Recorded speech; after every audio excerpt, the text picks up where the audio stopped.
Guys, Coach Kurt, this is about cooperative handcuffing. I've done multiple videos about uncooperative handcuffing, and there'll be a little crossover in this video, but it's primarily about cooperative handcuffing because it's a thing and it should be reviewed. I will talk about hinge versus chain cuffs. You should carry both on duty, and they should be within easy reach at any given time. But here you are as your typical law enforcement pin. They still teach us at the academy, off the neck. Somebody who's athletic and a good grappler can just squirm right out of it. People say, well, you're not doing it right. Well, I assure you that I am. I've been doing it for 26 years.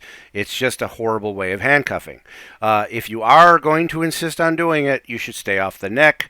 You should be pinned up on the shoulder and the lower back. But see how he's going to dig his feet in. He's going to lift his hips up and he's going to shrimp away. Any good grappler or just somebody who's spry and athletic can escape that position. This is something that I prefer if you plan on handcuffing from the side like this. See how my knees are on the deck? This is from Hapkido, but you see this in Aikido, Jutsu, Japanese Jiu-Jitsu. You're pinning the shoulder to the deck. My knees are up against his hip and his shoulder and or ear, and I'm in really close. I'm cutting. You're going to see that I'm cutting both directions. It's a downward spiraling pin, pinning the shoulder to the floor and hugging in the arm really tight, and then it allows you to handcuff. I prefer chain cuffs on the ground 90% of the time, but there's always an excuse to go with hinged. It's neither here or there. This technique is a felony technique. Voice commands, usually at gunpoint: get sir, get on the ground, put your hands out to the sides, thumbs up, cross your ankles, put your ankles to your butt. That will naturally spread his feet a little bit, or I'm sorry, his knees, because you're going to want to sit down on his legs. You'll see that here. And now you're going to control at the toes. Doesn't matter if they're wearing shoes. You do not grab the flat of the foot. You grab the toes. You just get more control that way. And then I will grab their belt or waistline. That way they shouldn't have the athleticism to kick you off. And you can see why chain cuffs are probably better in this position, but also since it's cooperative, hinge should work just fine too. Again, carry one or the other. Carry both. You should have one set of hinge, one set of chain. This is what happens when they don't want to give you your arms. For various reasons, you have to get their arms out. We won't get into that. If you're a cop, you know why.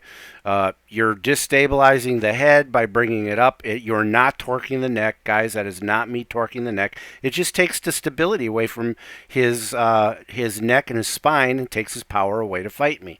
See how I'm pushing his head away with my elbow? And I'm prying his hand out with a thumbless grip. It's a C grip. And then I'm controlling it out and putting it in a chicken wing. It's a pretty easy technique. You can go the other direction if you have to, if they don't follow voice commands. This is Coach Colton doing it to me. Again, he's destabilizing the head and by shifting it to the side, and he's using a C grip, thumbless grip to pry the hand out. And then you got it in a chicken wing. See how he's scooting up a little bit? That puts a lot of tension on the lock. And then he's just going the other direction if I'm failing to follow voice commands. Destabilizing again, that's not hurting the neck in any way, shape, or form. It just takes the power away. Now here's a variation. For some reason you might not be able to get your hand down. Maybe I'm just resisting that much more. He's hooking my elbow with his wrist and he's going to spider walk up the mat. It works on any surface. See, top right, I'm showing you how he's doing it. It's a different technique, but it's the same thing. It's called the spider hand or the spider crawl with your hand. And it just allows you to slowly pry the hand out. This is a variation of that same technique. Knee on the lower back instead, and then you're sliding the leg down in between the body and the arm, basically prying it out in that direction. I've shown this on other videos. Coach Doug doing it top right, me doing it below. Now, this is the problem. This is the problem right here. If you're sitting on their back, they can get up on their balls of their feet, their knees, and get up. If you allow them to do that, they're going to buck you off. You might even fall off on your head. You do not want them to buck you off. So what do? As their butt goes up in the air and creates that pocket of space between the earth and their hips, you shoot your legs down, and you see that I'm also destabilizing the head. No, I wasn't choking him. It might look like I was choking him, but I wasn't. Although that would work, but that's not what we're doing. I'm destabilizing the head, maneuvering the head. See how I pop the legs under? He's giving me live energy. He's not giving me grapplers. I'm a jiu-jitsu expert energy. He's just giving me live energy. See how I'm moving with him. I'm not fighting the motion. I'm going with it. If he bucks left, then I just kind of like what I call drunken kung fu. I'm just going with the flow, and that created a space for me to go up for armbar. Top right, you see me how I can turn that into a handcuffing technique. Here I am doing that pinning motion again. He's going to give me live energy. Guys, again, position before submission. In this case, position before handcuffing. Never be in a hurry to handcuff. This video was mostly on cooperative handcuffing, but sometimes cooperative is a gray area in law enforcement. Sometimes they're not fighting you. They're resisting. Here he is. See how he's moving, and I just put my weight right back into the shoulder and pin him. If you insist on using a side control position like this with their face down, I prefer the pin. Again, this is an Aikido, Hapkido, Japanese Jiu-Jitsu pin. That's where you're going to find it. So here it is, cooperative handcuffing in its finest. Sir, turn away from me, spread your feet, bend a little over, a little at the waist. You might even say point your toes out. See, he's bending over. That allows me to check his leg with my knee. I'm testing to see if he's going to jump on me or fight. I'm grabbing his fingers. This is the Sankyo or twist lock variation if you want to go that route. You can also, it's just like I'm shaking the hand. See, I'm demonstrating it's just like shaking hand. You're slipping right up under their thumb.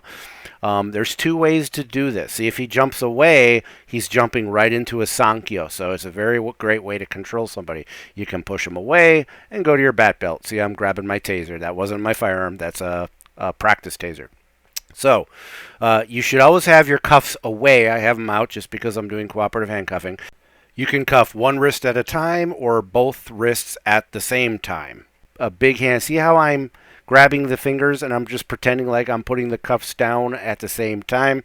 If you have hinge cuffs, you can cuff both wrists at the same time. Generally, that's how I do it.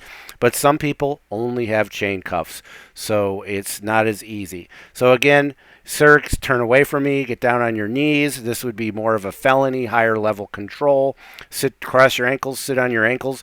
This is how I would do it if you were in a state like Arizona, Texas, Nevada, New Mexico. Guys, where it's really hot during the summer and the pavement gets to 130, 140 degrees easy, you're going to start something just by making them lay down on the hot cement or the hot blacktop. So I keep them in a kneeled position.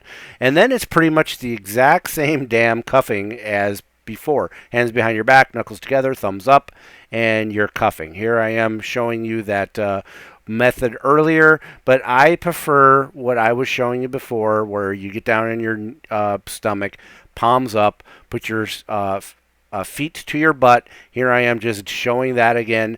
This is something they've been teaching at the academy for years. And guys, the instructors, we tried to, because it looks different, we tried to make it not work, and it works great. So let me know what you think. Like, subscribe, and share. Let me know if you want to see something in more detail. All right, everybody, take care and stay safe out there. I am the law.